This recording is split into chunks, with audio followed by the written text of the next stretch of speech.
Hello everybody, my name's Lauren and we're here with another update around coronavirus. I'm here today with Marc Scriven, who is Director of Strength and Conditioning.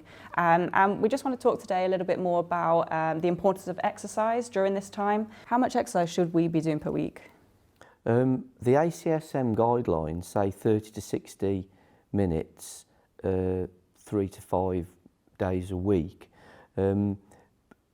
They actually go on to say now that healthy adults should be doing resistance exercises, at least 6 exercises I think it is, 3 upper and 3 lower body plus core exercises, and they also go on to talk about flexibility, but they put mobility and flexibility together.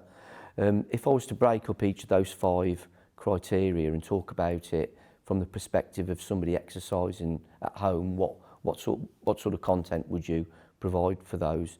The cardiovascular exercise is easier because if you go out, if you've got a bike at home, you could cycle, a cross trainer, a rower, or you can run, skip.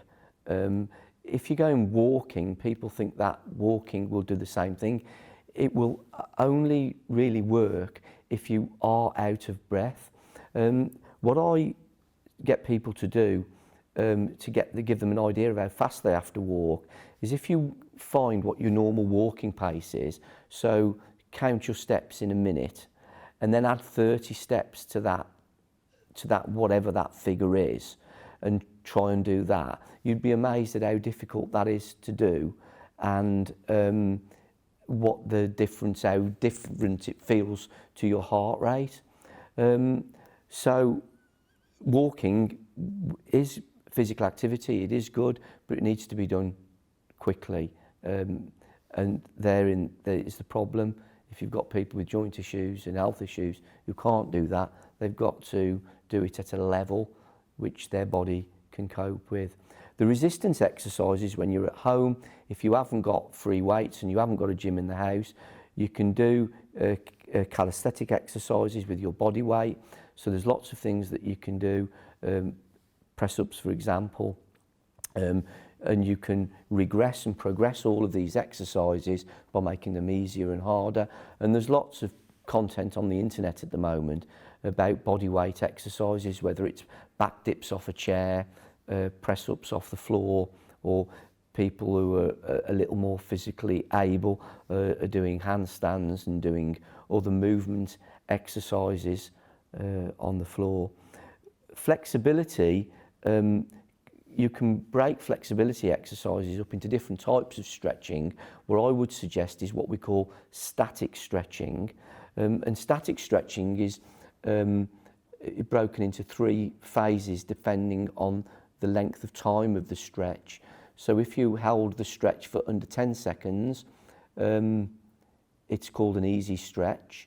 If it's between 10 to 20 seconds, it's a developmental stretch.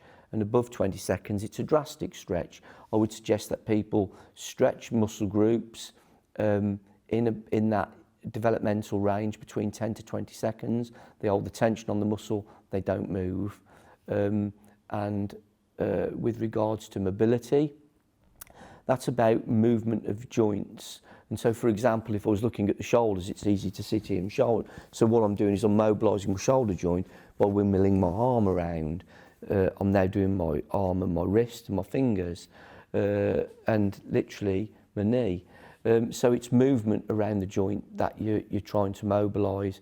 If you were looking for repetitions, I would say 20 in both directions would be, and work around all the major joints in your body. So fingers, toes, ankles, knees, hip, spine, shoulders, elbows, wrists, and that would pretty much look at that. Your core exercises, I would break those up into different types of movements. I'd break them up to isometric movements where you are static, such as in your plank. So you've got your high plank, your low plank, your side planks, bird dog, those type of exercises.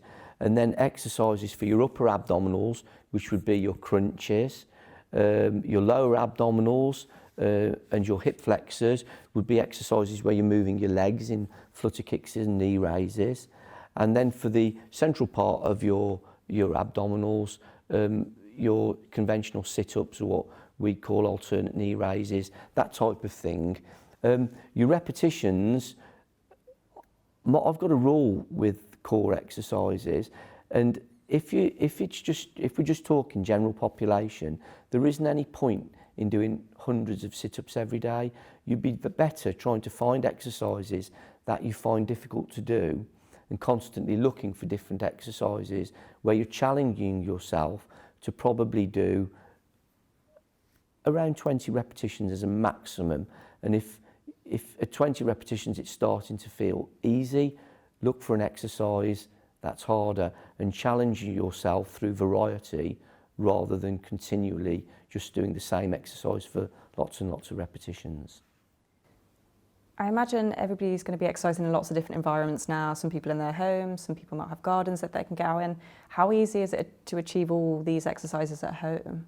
They say necessity is the mother of invention.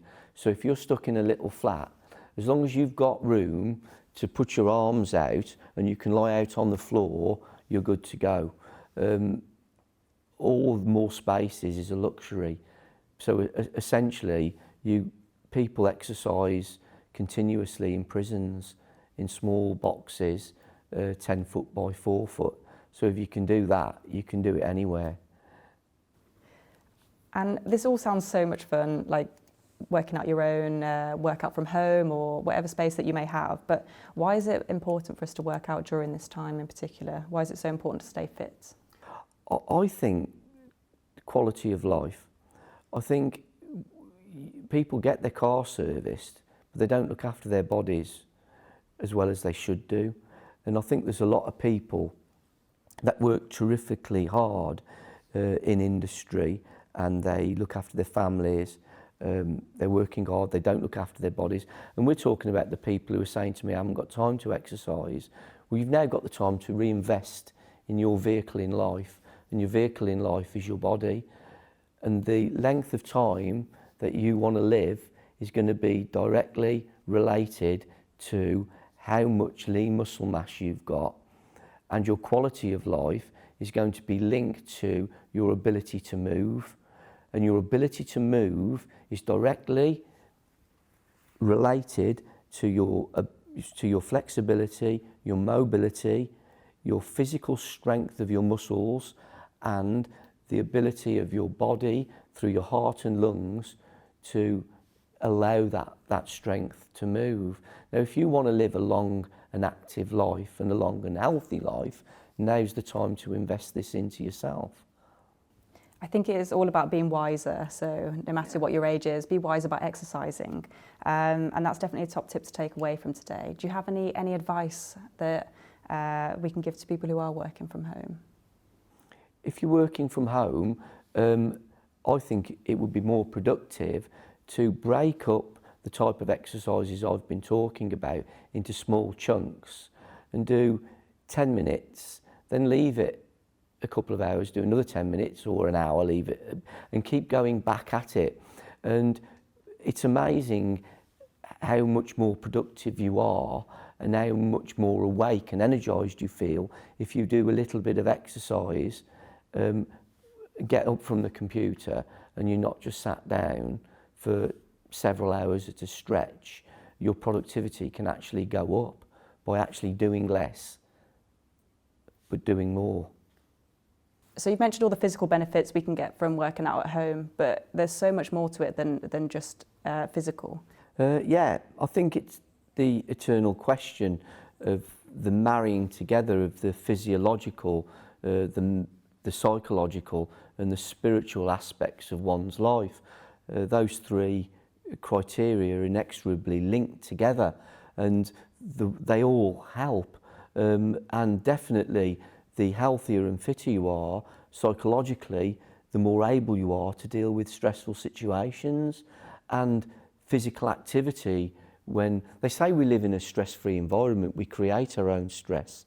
But when you have the perception of stress, if you can physically do exercise, it helps one to deal with the pressure that you are under, and undoubtedly we're facing massive challenges. The human race is facing massive challenges now. So whether it's individually or collectively, surely it's got to be better for us all to be physically more active in the criteria I've been talking about, and then that allows us to deal with the stresses of life at the moment in a much more healthier way.